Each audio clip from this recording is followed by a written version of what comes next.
আপনি হয়তো বিকাশের পিন ভুলে গেছেন, এখন পিন রিসেট করতে যাচ্ছেন, কিন্তু বিকাশের পিন রিসেট করতে হলে এনআইডি কার্ডের প্রয়োজন পড়ে। তবে আজকের এই ভিডিওতে আপনারা দেখাবো কিভাবে এনআইডি কার্ড ছাড়াই আপনি আপনার বিকাশের পিন রিসেট করতে পারবেন এবং নতুন পিন সেট আপ করতে পারবেন। কিভাবে পিন রিসেট করবেন চলেন আপনারা দেখিয়ে দিই। প্রথমে আপনি গুগল প্লে স্টোরে চলে আসবেন।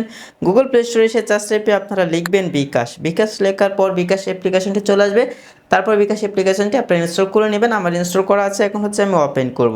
ওপেন করার পর আপনাদেরকে বেশ কয়েকবার অ্যালাউ চাইবে, অ্যালাউ দিয়ে দিতে হবে। আমি অ্যালাউ দিয়ে দিলাম। তারপর হচ্ছে আবার এখান থেকে অ্যালাউ দিয়ে দিতে হবে। ওকে, তারপর এখানে উইল ইউজিং দ্য অ্যাপ এখানে ক্লিক করে দেবেন। ওকে, তো এখন আপনারা দেখাবো কীভাবে আপনি পিন রিসেট করবেন কোনো ধরনের এনআইডি কার্ড ছাড়াই। ওকে, তারপর এখান থেকে লগইন বাই রেজিস্ট্রেশন আমরা এখানে ক্লিক করে দেব। তারপর এখানে আপনি যে নাম্বার দিয়ে বিকাশ অ্যাকাউন্ট খুলেছেন সেই নাম্বারটি এখানে দিয়ে দিবেন। আমি আমার নাম্বারটি দিয়ে দিচ্ছি।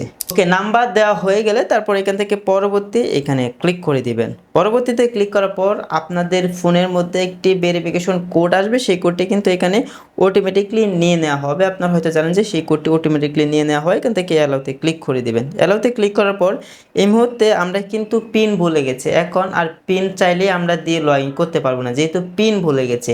এখন আপনারা দেখাবো কিভাবে আপনি পিন ভুলে গেলে কিভাবে এনআইডি কার্ড ছাড়া আপনি আপনার পিনটি রিসেট করবেন। তার জন্য এখানে দেখেন ভুলে গেছেন পিন অথবা রিসেট করুন, এখানে ক্লিক করে দিবেন। এখানে ক্লিক করার পর এখান থেকে রিসেট করুন, এখানে ক্লিক করে দিবেন। তারপর এখানে আবার একটি কোড আসবে, সেই কোডটি কিন্তু আবারও অটোমেটিকলি নিয়ে নেওয়া হবে। ওকে, অ্যালাউতে ক্লিক করে দিবেন। অ্যালাউতে ক্লিক করার পর এখান থেকে দেখেন চেহারা স্ক্যান করুন, আপনারা এখানে ক্লিক করে দিবেন। এখানে ক্লিক করার পর এখান থেকে আপনি আপনার পেজটা স্ক্যান করবেন, মানে আপনি যেহেতু আপনার এনআইডি কার্ড দিয়ে অ্যাকাউন্টটি খুলেছেন অবশ্যই আপনার স্ক্যান করতে হবে। যেই ব্যক্তির এনআইডি কার্ড দিয়ে অ্যাকাউন্টটি খোলা হয়েছে সেই ব্যক্তির কিন্তু এখানে স্ক্যান করতে হবে। তারপর এখান থেকে আমি উইল ইউজিং দ্য এখানে ক্লিক করলাম। ওকে, এখন হচ্ছে তারা আমাদের প্রথম অবস্থায় দেখাবো কিভাবে আমাদের কি করতে হবে। আপনারা একটু ভালোভাবে দেখে নেবেন এবং আপনারা সেমভাবে কাজটি করার চেষ্টা করবেন। ওকে, আমাদের বলতেছে মাথা নিচু করার জন্য, আমরা মাথা নিচু করব। আপনাদের কিন্তু অবশ্যই ভিতরে থাকতে হবে। আমি এই প্রসেসটি আমি করে নিচ্ছি, তারপর আপনাদের সম্পূর্ণ প্রসেসটি দেখিয়ে দিচ্ছি। এখন হচ্ছে আমাদের হাসতে হবে, এখন হচ্ছে আমাদের ক্যামেরার দিকে তাকাইতে হবে। ওকে, আপনারা হয়তো দেখতে পারলেন যে আমাদের কিন্তু পেজটা স্ক্যান করা হয়ে গেছে। ওকে, দেখেন আমাদের কিন্তু এই মুহূর্তে বিকাশ থেকে একটি পিন তারা দিয়ে দিয়েছে, টেম্পোরারি পিন। ওকে, এখন হচ্ছে এখান থেকে স্থায়ী পিন দিন, এখানে ক্লিক করব।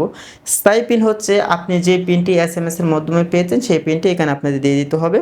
আমি এসএমএস বক্সে চলে আসবো। দেখেন আমাদের কিন্তু বিকাশ অফিস থেকে এই মুহূর্তে একটি মেসেজ দিয়ে দিয়েছে। আমাদের মেসেজটি হচ্ছে 19615। তো আমি হচ্ছে মেসেজটা এখানে দিয়ে দেবো, যে কোডটি তারা দিয়ে দিয়েছে 19615। ওকে, তারপর এখান থেকে পিন কনফার্ম করুন, এখানে ক্লিক করে দিব। ওকে, এখন হচ্ছে এখানে আমাদের 5 সংখ্যার পিন সেট করতে হবে। ওকে, আমি আমার মতো করে 5 সংখ্যার পিন দিয়ে দিচ্ছি, আপনি আপনার মতো করে পিন দিয়ে দেবেন। ওকে, তারপর হচ্ছে নিচে আমি আবারও সেম পিনটি দিয়ে দিব, আপনার সেম পিন দিয়ে তারপর এখান থেকে পিন কনফার্ম করুন, এইখানে ক্লিক করে দেবেন। ওকে, তাহলে কিন্তু আমাদের পিন সেট হয়ে যাবে। এখন যদি আমি যে পিনটি দিয়েছি সেই পিনটি দিলে আমি কিন্তু আমার বিকাশে লেনদেন করতে পারবো, সব কিছুই করতে পারবো। ওকে, এখান থেকে আবার পরবর্তীতে ক্লিক করলাম। তো দেখেন আমি কিন্তু এই মুহূর্তে আমি আমার বিকাশ অ্যাকাউন্টে চলে আসছি। আশা করি আপনারা বুঝতে পেরেছেন কিভাবে খুব সহজে বিকাশের পিন রিসেট করতে হয় কোনো ধরনের এনআইডি কার্ড ছাড়াই।